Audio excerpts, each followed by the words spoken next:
Syekh Yusuf Al-Makassari. Nama lengkapnya adalah Syekh Yusuf Abdul Mahasin Tajul Khalwati Al-Makassari.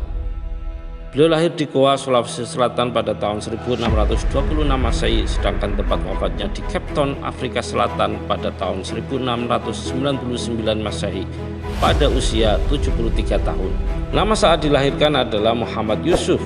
Konon nama ini diberikan oleh Sultan Alauddin, Raja Goa pertama yang masuk Islam.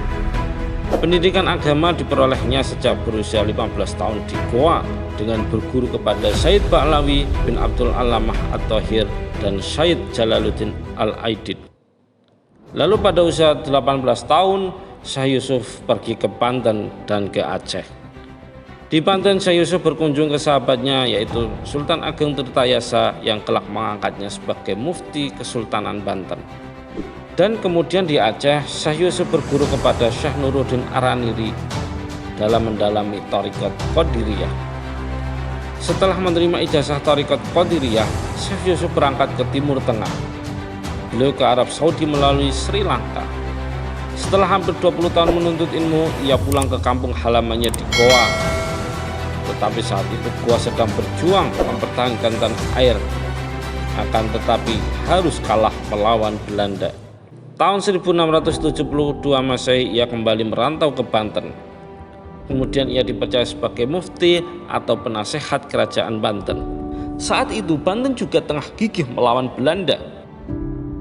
Permusuhan meruncing sampai akhirnya meletus perlawanan bersenjata antara Sultan Ageng di satu pihak dan Sultan Haji beserta pasukan Belanda di pihak lain. Namun karena kekuatan yang tidak sebanding, tahun 1682 Masehi Banten menyerah. Ia kemudian diasingkan ke Sri Lanka pada tahun 1684 Masehi atau 2 tahun setelahnya. Semangat pantang menyerah terus ia lakukan. Di Sri Lanka ia memulai perjuangan baru. Ia menyebarkan agama Islam di sana dan banyak muridnya berasal dari India Selatan. Ia juga bisa leluasa bertemu dengan sanak keluarganya. Hal ini yang merisaukan Belanda. Mereka menganggap Syekh Yusuf tetap merupakan ancaman, sebab dia bisa saja dengan mudah mempengaruhi pengikutnya untuk tetap memberontak kepada Belanda. Lalu dibuatlah skenario baru, lokasi pembuangannya diperjauh ke Afrika Selatan. Pada tahun 1693 Masehi atau 9 tahun setelah di Sri Lanka, saat beliau usia 67 tahun, Syekh Yusuf dan 49 pengikutnya diasingkan ke Cape Town, Afrika Selatan. Di negeri baru ini ia kembali menekuni jalan dakwah hingga beliau wafat pada tahun 1699 atau 6 tahun di Afrika Selatan. Saat itu Islam di Afrika Selatan tengah berkembang dan memiliki banyak pengikut. Pengikutnya menjadikan hari wafatnya sebagai hari peringatan.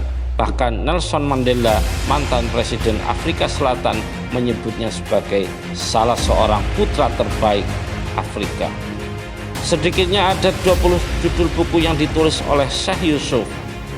Kitab Safinatun Najah menjadi karyanya yang paling populer yang hingga kini masih banyak diajarkan di berbagai pesantren.